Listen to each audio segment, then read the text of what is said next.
Vinayaka Chavithi special వినాయకునికి ఇష్టమైన ఉండ్రాళ్ళు ఎలా చేసుకోవాలో చూద్దాం.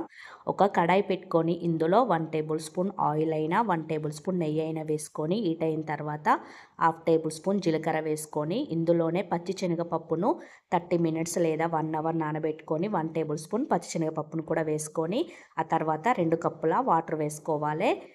ఇందులోనే రుచికి సరిపడా సాల్ట్ కూడా వేసుకొని మూత పెట్టి వాటర్ని మంచిగా మరిగించుకోవాలి. వాటర్ మరిగిన తర్వాత మనం ఏ కప్పుతో అయితే వాటర్ తీసుకుంటున్నామో అదే కప్పుతో 1 కప్పు బియ్యం రవ్వను వేసుకోవాలి.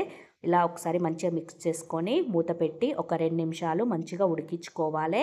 ఇలా ప్యాన్ నుండి సపరేట్ అయ్యేంత వరకు పొడి పొడి అయ్యేంత వరకు ఉడికించుకొని స్టవ్ ఆఫ్ చేసి పక్కకి దించుకొని తర్వాత హ్యాండ్కి ఆయిల్ అయినా లేదంటే వాటర్ అయినా అప్లై చేసుకొని మళ్ళీ ఒకసారి మిక్స్ చేసుకున్న తర్వాత కొంచెం కొంచెం పిండి ముద్దను తీసుకొని ఇలా ఉండ్రాల్లాగా చుట్టుకుంటే వినాయకునికి ఇష్టమైన ఉండ్రాళ్ళు అయితే రెడీ.